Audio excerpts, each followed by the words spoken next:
Welcome back to TheChowTimePod. It's your host, Red. Got a video today from the Modern King. She demanded child support after abandoning her family and then gets humbled. Please like, subscribe down below. I really appreciate that. Let's get that chow. Chow time. I'm here today because I need some more money from baby daddy, okay? Okay. He's been doing a lot of social media stuff, and I'm like, oh yeah, let me have some more money because my baby needs it. Oh, he's living his best life, okay? How good is he living? Oh, What he he's doing? living good. He's going on trips after trips. He's flashing money, and he just recently flashed a little ring. I guess he gave one of his little chicks. Always when it's another chick, isn't it? Is when these baby bitter mamas start fucking coming out of the woodworks. It sounds like she's bitter and just wants to get back at him. Fucking king. She didn't mention the kid once, but was sure to mention he was enjoying his life, which is unacceptable and only means he isn't paying enough child support. I just need my money. All right. So you need the money for your son, right? Yes. Okay, and it's not your money. Yeah. It's your son's money. I think I'm gonna put him in karate too. Ma'am. She going too far, Nate. You know what? You just came here to waste my time. So I just want my son to be in everything. I just want him it to be sounds great. like you want to tell me you want to put him in everything so you can get more money off of this man. And I'm sorry, I'm not here to play in your little petty games. And I'm not going to do that. I'm not going to do that. So you know what I'm going to do? Since you came here to waste my time, I'm going to make sure I don't waste any more of yours. I'm denying your request and dismissing this case. Really? Really, I am.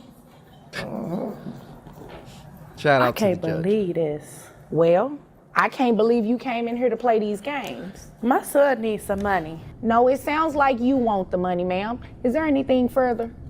My new husband is a fantastic provider. I do get an allowance, about $500 a week.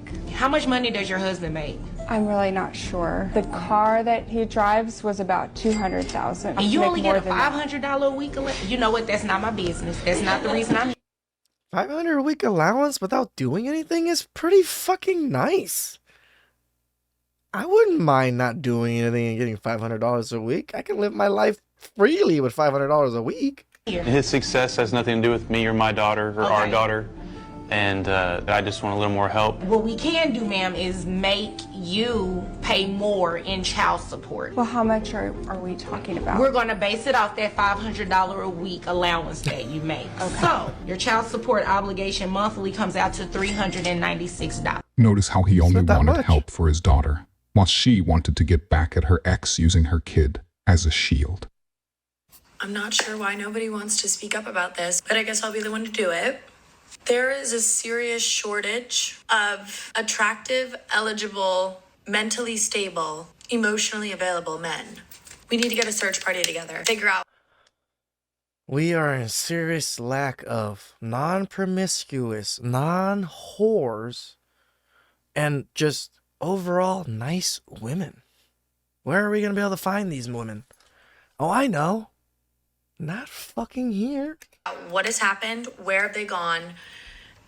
And what do we do about this? Because it's a problem. Look, I have said this before and I will say it again. There is no shortage of good men. It is simply that you don't see the men that are good men in your life as dateable, but they're probably good friends. Like they're probably in your friend zone. And then for the good men that aren't in your life, it is because they're not looking to date. They probably spent far too long in a relationship that took advantage of their goodness. Those men are either working, they're either at home, or they're just hanging out with friends or doing some sort of hobby in seclusion. Nobody talks about this, but it is very difficult to be attracted to the person that is good for you. Like good on paper, right? Like they're good. Like you know that this is a good choice for you. This is why freaking hypergamy was so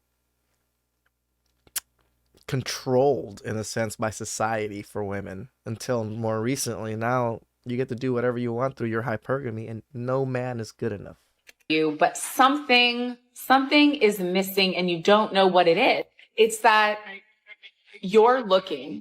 most likely you're looking for that chaotic adrenaline rush that you get when you like the person that is not good for you. Honestly, just grow up. That's all this. I continue to hear women say nonsense like this. I mean, she even admitted it. She's saying pre-healing, it's hard to stop doing this behavior. Basically saying that women who do this are injured. Where are the men who would wake up just so they could be the man who wakes up next to you? Well, I'm sorry to have to break it to you, but those men, they've already woken up and they've left. Because you see, men have now realized there's no real benefit to waking up next to you. We've seen that while you demand things from us, you offer little to nothing in return. At least not anything we can't already get without involving ourselves in a relationship with you. And on top of that, for decades now, y'all told us you didn't want us. Y'all told us you didn't need us.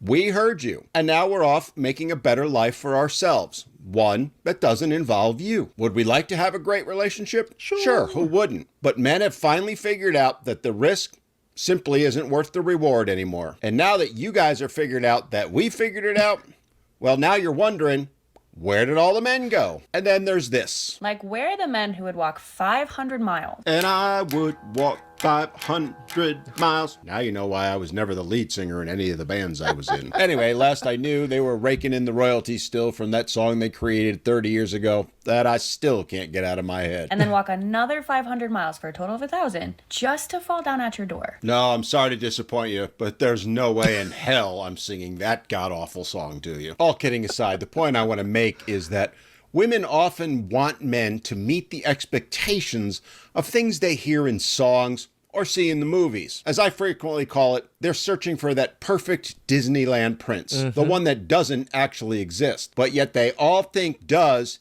and that they deserve. Men see it for what it is, an expectation of perfection, something no one can achieve. And knowing that, why would they enter into a relationship with someone who expects that of them? Someone who actually believes a man should walk 500, 1,000, even 1,000,000 miles just to be with them. Men are done playing these silly little games, ladies. Life is not a rom-com or some romantic song. Life is, well, life. And the completely unrealistic expectations that you've all set now, the higher standards, have reached a level of absurdity that men look at it and go, yeah, no more. We're done. Especially when they realize that they're not going to get anything in return, no matter how hard they work to woo you over. Where are they at? Well, to wrap this up, where they're at is sitting home or hanging out with their buds, playing video games, playing guitar, enjoying life. No longer having to deal with the drama, no longer having to deal with the financial drain of expensive dates, only to get ghosted shortly thereafter. No longer dealing with the ridiculous expectations,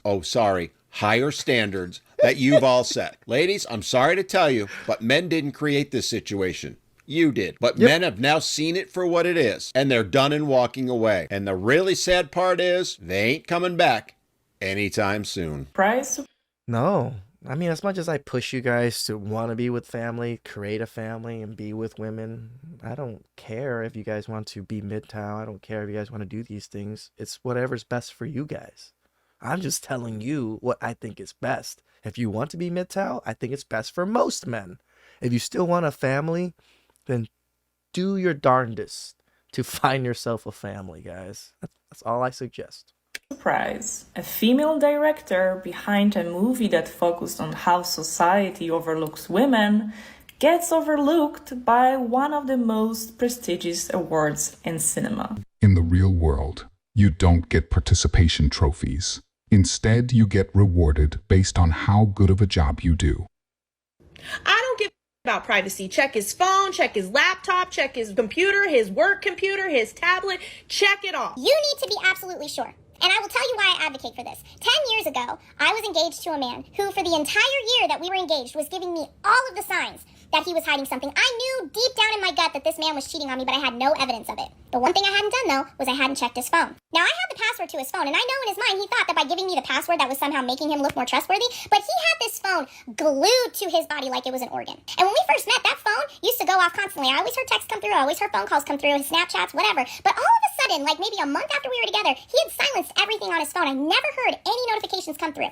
Then he started hiding his phone under the pillow at night. Now, when I go to sleep at night, my phone's on the charger, but he always had his phone under the pillow. But then Super Bowl Sunday comes around and his team that he bet on won, so he got completely wasted and knocked the hell out in bed and had no idea that I had pulled that phone out from under the pillow. So I go through the phone and he thought he was smart. He had deleted all the text messages and all of the pictures and video on his phone itself, but what he forgot about was the cloud. So I went through the cloud and guess what I found? I found hundreds of photos and videos of him with multiple women. I probably counted, I think, over 20 at that point, but I'm sure, based on the information I later got, that he had cheated on me with over 50, maybe 100. Now, imagine if I hadn't trusted my instincts.